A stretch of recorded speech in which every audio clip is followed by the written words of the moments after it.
How are you doing? You doing okay? I don't know about you, but I could use some comfort right about now.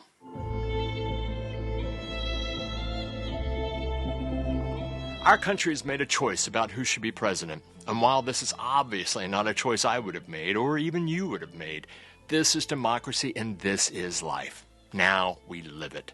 My thoughts right now, though, are about you, hundreds of thousands of trans and LGBTQ youth, the families, friends, and allies out there, many who have watched our videos, as well as thousands of folks who have written some of the most deeply moving comments I've read on any social media.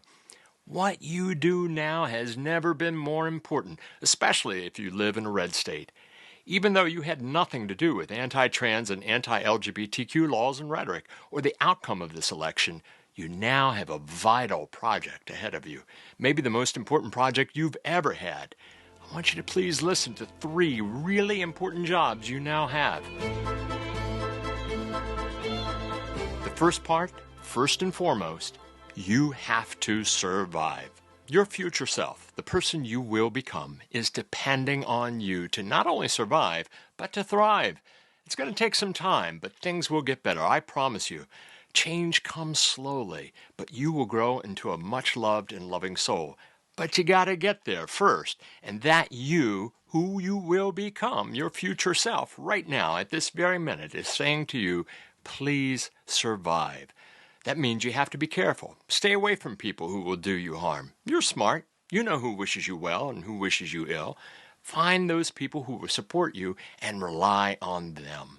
Talk to them and tell them that you need help and support, and those people who would hurt you emotionally or physically. Ignore them and walk away. Think of the people out there who want you to be safe and to stay safe.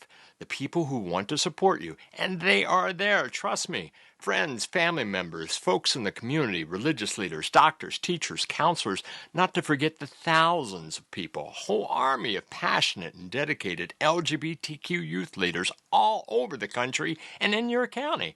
And if you're in an isolated place where support doesn't seem obvious, reach out to support online. The biggest and most responsive is, by far, the Trevor Project.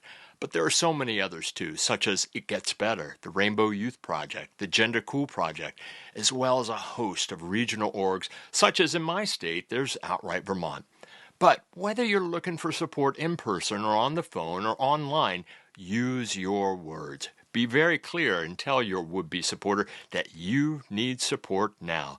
Tell them how you're feeling and what you need. As Mr. Rogers has said, always look for the helpers. Because if you look for the helpers, you'll know that there's hope. The bottom line is you were created to survive. And that thing inside you that is growing and alive that wants to be seen and heard, it's your job to bring that to life because your future self, the person you'll become, is depending on you. I believe this so much that I went to the Pennsylvania State Capitol and glued my hand to the Capitol railing to protest in support of trans and LGBTQ youth. I was arrested, I went to jail, and was charged with a felony and a $17,000 fine. Why? Because I believe in you and your future self. I'm not unique. There are thousands of people like me all over the country who are ready to support you and your future self. All you have to do is survive. The second job you have is to seek comfort and take care of yourself. In times like these, it's easy to let yourself be guided by anxious and out-of-control feelings. It's easy to catastrophize. So try not to do that. Learn how to calm yourself. Maybe it's excusing yourself from a family meal or a school gathering, just going elsewhere to take some time to be alone for a few minutes, taking a few deep breaths and learning how to relax. Practice closing your eyes and breathing deeply. Imagine that anxious part of yourself as being like a newborn colt that is scared and frightened and shivering. Now, if that colt ended up in front of you, you'd know exactly what to do, right? You'd take it to a quiet place. You'd speak softly to it, and you'd try to calm it down. You'd say things like, shh, you'd brush its mane, you'd be with it, and you'd show it that you're calm. And so this little frightened colt can be calm too. Another thing you can do is have a special talisman or something special that ties you to the material world. I have a rock that my son gave me that, in times of stress, I find myself rubbing. Some people call it a worry stone or whatever. It's something special that is material that you place significance on, and it ties you to the here and now. In the excellent movie Super 8, after a terrible train crash and seeing something that frightens him, the main character Joe rubs his mother's necklace. Why? Because it ties him to her and the material world. It comforts him. The same thing is true in It's a Wonderful Life. It's Zuzu's petals that tells George that he's alive. Zuzu's petals! Zuzu! There they are! Bert! What do you know about that? Believe me, it is an absolute and beautiful miracle that you're here and alive in this moment. So be here in the world right now. Call a friend, hug a stuffy. Heck, hug a friend. This can be a lonely time, I know. I've known deep loneliness. It can separate you from reality, from the here and now. I grew up in the 60s and 70s, closeted in a southern, rural, Christian conservative community and household. In a high school of 1,500 kids, there wasn't a single kid who openly identified as gay. It was a terrible time and place to be different. And yet, here I am today, as my future self, so deeply grateful that my younger self pushed through, connected to the real world, and I survived. So, let's review. Your first job is to survive. Your second job is to seek comfort. And now here's your third job. To bear witness. What does that even mean, to bear witness? Sounds like a biblical term, doesn't it? It means that what you see and experience while living your life, that's something that you mentally or physically record to tell at some later date. And the purpose of your telling is to show proof of something, to create awareness, to create consciousness. It is your story. You're driving a stake in this moment and you're saying, I am here, I exist, and this is my story as a trans or LGBTQ youth. Your being alive at this very time in history is a unique and special experience. You're present to an experience that most other people aren't even vaguely aware of, and that's important to tell. So you record your experience in whatever way you feel comfortable and safe to do. What you're doing is creating consciousness. Now, if you're a writer or a poet, you take notes and journal. Maybe you're an artist, so you sketch, paint, or draw. And if you're a musician, you create a piece of music that says, this is who I am, this is what I am experiencing at this very moment in time. If you're a clothing designer, landscape artist, filmmaker, or whatever, it's all the same. You say, this is my story, and I'm going to tell it. Whether it's in words, pictures, movement, film, dance, clothing, whatever. To bear witness is kind of like being a spy. And like all spies, you have to be careful.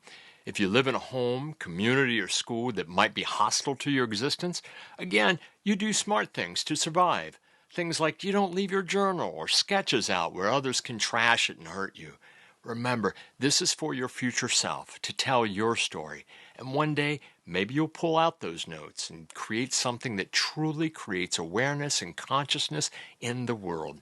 I believe that you, trans and LGBTQ youth, are carrying a special light that is so vital to our survival. I really believe this.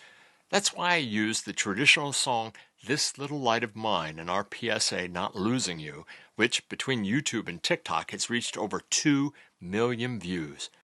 Anyway, I believe that you have a light, and it's your job to nurture that light into the world. Now, to show you what I mean by bearing witness, I'm going to do that for you right now. I'm going to tell you a story of something that really happened. Back when I was a teenager, I had a close relative, we'll call him Ben, who was beginning to slip into severe mental illness. Before that, Ben was creative and loving. He always knew the right gift to give anybody, and he was mechanically gifted. But as mental illness overtook him, it became a scary time for our family. Ben would burst out laughing at nothing in particular. He grew angry, he grew mean, and he would say scary things. He talked about aliens from outer space, started not using his right hand for anything, and he'd mumble to himself constantly. Our family didn't know what was happening to Ben. Then late one night, in the middle of winter, my parents got a call that Ben was being held in a West Virginia jail. He'd been picked up on a back road, barefoot, delirious, and carrying a gun. So that night, along with my father, I slid into our family station wagon and drove some 70 miles over curvy roads to go pick up Ben. When we got to the jail, Ben was in the midst of a full-blown psychiatric breakdown. He was no longer himself. He was talking nonsense and had a faraway, wild look in his eyes. People wanted to kill him, he said. They released Ben to us. Then the three of us, Ben, my father, and I, got in our car, and I sat with Ben in the back seat. My father drove onto a highway, and we began speeding home. At that point, Ben looked at me and said, "See you later, dude." And he opened the door and began to jump out of the car. We were going 60 or 70 miles per hour. I yelled to my father, grabbed hold of Ben's belt while my father jerked the car and swerved as Ben was flopping out of the door, screaming and desperately trying to jump out, his hands dragging the asphalt.